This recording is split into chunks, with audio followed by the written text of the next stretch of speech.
Hi, everyone, and welcome to Studio de Heffrey. I, of course, am Jeff Kavanaugh. Hi. Thank you to everybody who checks out the things that are done on here.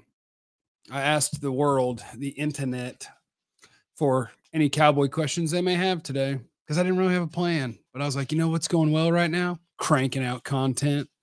You can also hear me, of course, on the radio, 97.1 The Freak in DFW, 2 to 6 p.m. if you like. And if you're outside the listening area, you don't live in Dallas, Fort Worth, that's cool. iHeartRadio app, look up the Speakeasy, 97.1 The Freak.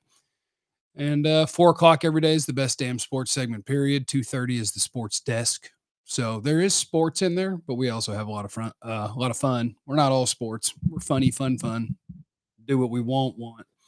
But okay, yeah, we do have some Cowboy stuff that I do want to get to because I like to do it. And I'd like to shout out my friends at Bet Online for presenting the presentation. Promo code is BELIEVE, BLEAV. You use that either on the website or on your smartphone. Are they still called smartphones? Anyway, BLEAV is a promo code for a 50% sign-up bonus on your first deposit. And you can bet on the Cowboys laying like 12 or 12 and a half because who cares? Arizona's awful, and the Cowboys are going to smoke them. It's going to be a lot of fun. So we all might as well get rich. I don't know if I'd actually advise laying 12 and a half. That's a number for a backdoor cover. That's what that is. I like to throw out gambling terms like backdoor cover. We're beating them by 19, but or 18. Backdoor cover. Prevent defense. Just ending the game. Anyway, on to Cowboys stuff. Let me go to the questions that I have on the Twitter. I'm way too Cowboys positive right now at the moment. Let's see. I already responded to some on the Twitter. I'm sorry, on X. Make sure you follow me on YouTube and Facebook and Instagram and Threads and all the other places.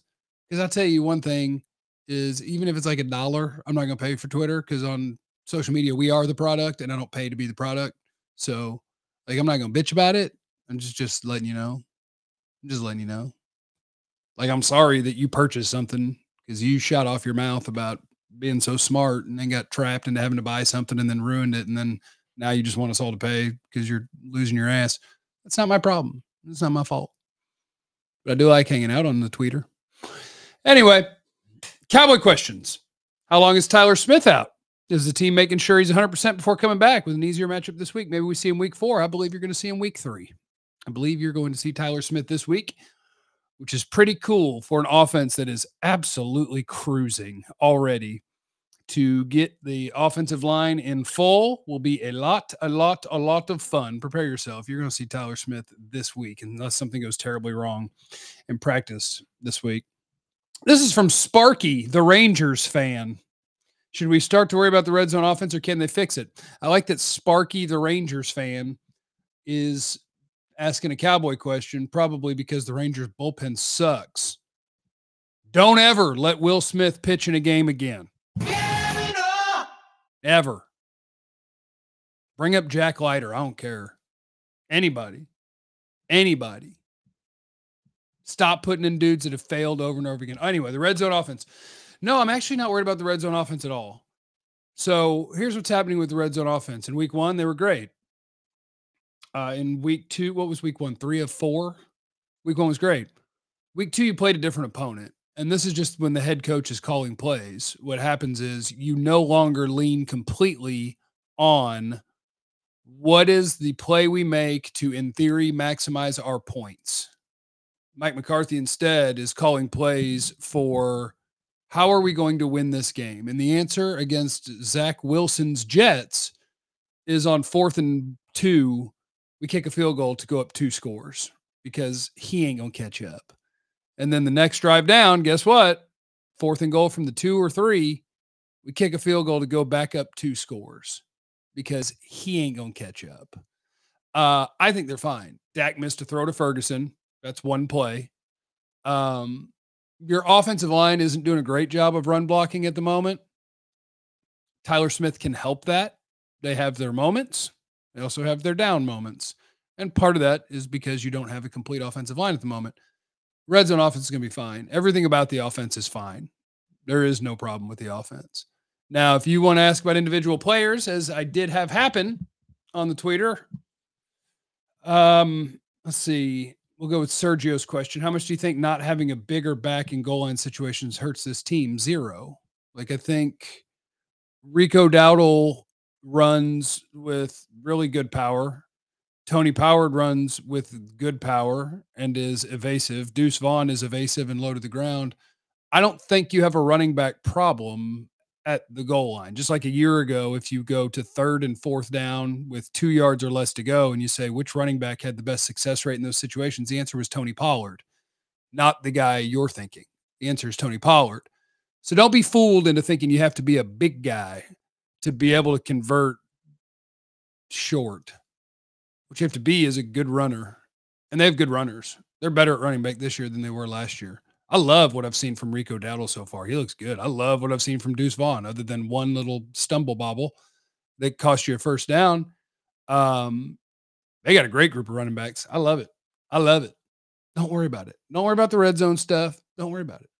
Now, if we get to week 6 and they're struggling to punch it in, well, part of that might be because, much like the play where they lost a yard, it's because they put all 11 of their offensive players in the box and then brought in all 11 defensive players. And that's always stupid because one of your guys is carrying the ball and one of your guys is the quarterback, which means you have 9 blockers against 11 defenders. And that's just dumb football.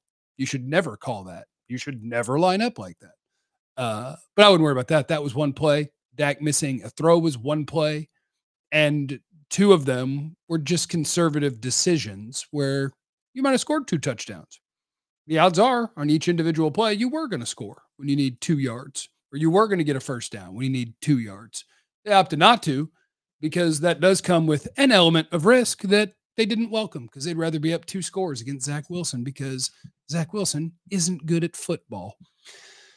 Hey, what else did I have? Will Gallup ever be impactful again? I don't want to answer that one because I was having such a great time. I want a good run of being positive. Because I think the answer is no. Gallup's a starting NFL receiver. But I think, and I predicted this before the season, I think as we go through here, CeeDee Lamb will be the number 1. Brandon Cooks will be the number 2. You'll have multiple tight ends getting used. Scooney might get a little more work. Ferguson obviously is going to be in there. And I think Jalen Tolbert is going to take some Michael Gallup snaps. And I love Michael Gallup. This doesn't matter because we're talking about sports. You shouldn't have to couch things. But Michael Gallup is one of my favorite dudes on the Cowboys. But I think that his skill set is that he's all right.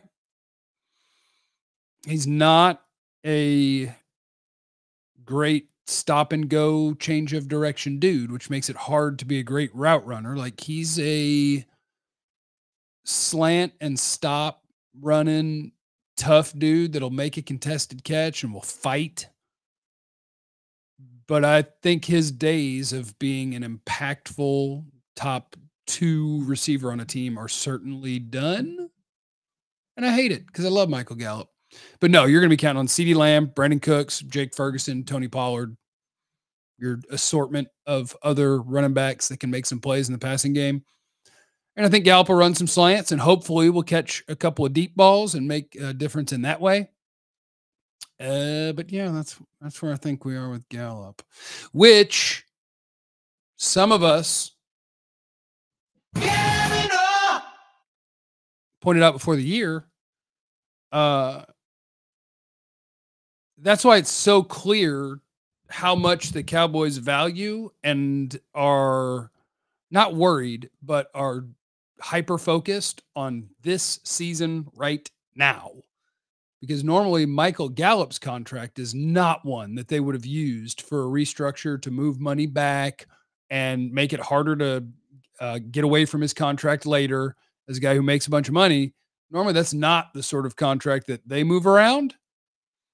They move around the ones of guys that they think are going to be here long-term. Tank and Zach and Tyron and Dak. The Gallup one actually caught me a little bit off guard because I was like, I think there's a decent chance after this year you'd like to get away from him.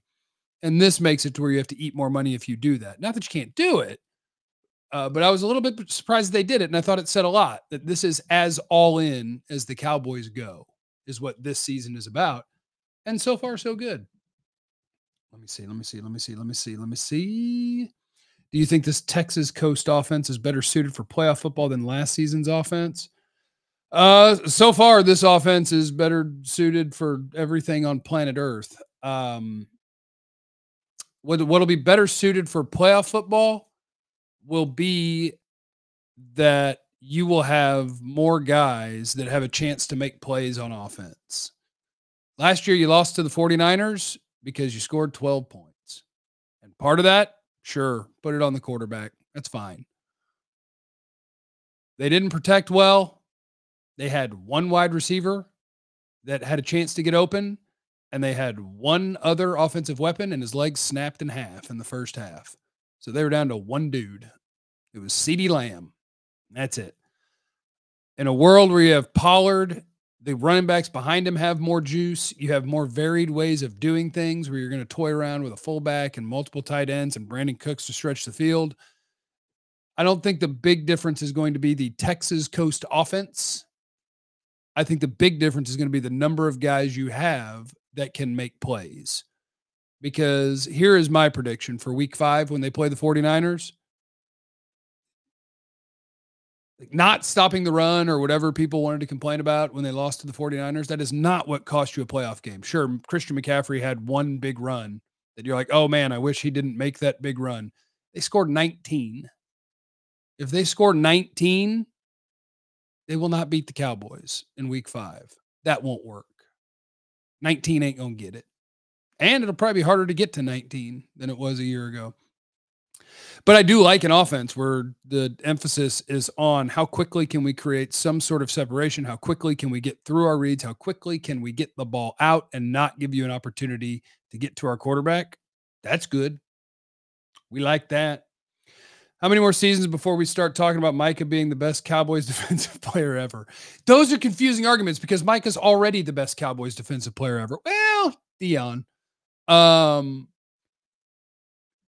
It's just, how do you debate that? Like, are you just going to wait until he has done it for a longer period of time and has accumulated the numbers where you can say, oh, look, he has more sacks than DeMarcus Ware? If that's the way you do it, that's fine. I'm more of a who is the best I've ever seen out there. The player, not the accomplishments or the length of time he did it.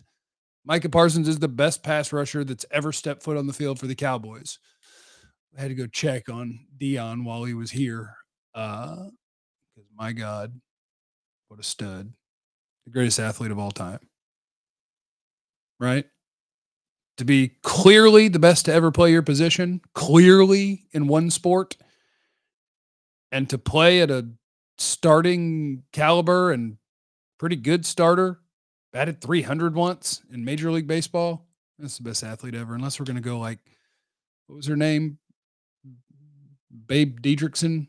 Or what am I even talking about right now? What has surprised you the most about this team after 2 games? All of it.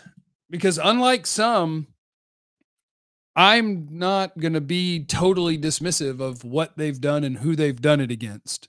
I think it's crazy to be like, oh, the Giants, well, they suck. I do agree that they weren't like a good football team last year, but they did make the playoffs and win a playoff game. So, like, they're not bad. They're just not good. If you beat a team by 40, you kicked ass that day. And then the Jets, if you beat a team by 20, you kicked ass that day. Vegas will tell you how well you played. The Cowboys-Giants was supposed to be a 3-point game. It was a 40-point game. The Jets game was supposed to be, what, a 10 or 9.5 or whatever point game? And it was a 20-point game. Boy, that is beating ass. What has surprised me? I guess it surprised me how well they've gotten along down an offensive lineman. I thought that was a thing that could potentially really, really, really hurt them, but they've done such a good job of getting the ball out. They've been able to survive that. So I guess it would be that. Is it surprising that Stephon Gilmore and Trayvon Diggs and Deron Bland and their entire group of safeties plays well? No. Is it surprising that Tank Lawrence and Micah Parsons and maybe Osa has surprised me? Seems like he's taking a little bit of a step. Chauncey Golston seems like he's taking a little bit of a step. They're in the stratosphere of Parsons where he just pulls everybody in and makes everybody better. but those two guys, I guess, have surprised me a little bit. Bell, Marquise Bell, what he's doing playing linebacker when 4 weeks ago he was a safety, that's been surprising and awesome. He's playing great. That's today's football, which San Francisco is going to come right at you, and it's going to make it interesting. But today's football is the Cowboys. When you run 3 tight ends, they run nickel. They still play with 5 DBs. Run it if you want to. We don't care. I bet you won't call 10 of them in a row. It's fun. Anyway, I just want to pop on and say hi to everybody. Do a little Cowboys content. Thanks for hanging out. Listen to the Speakeasy on 97.1 The Freak. I dare you. And remember that you have no idea what anyone's going through. Be cool to everyone. I love you. Be easy.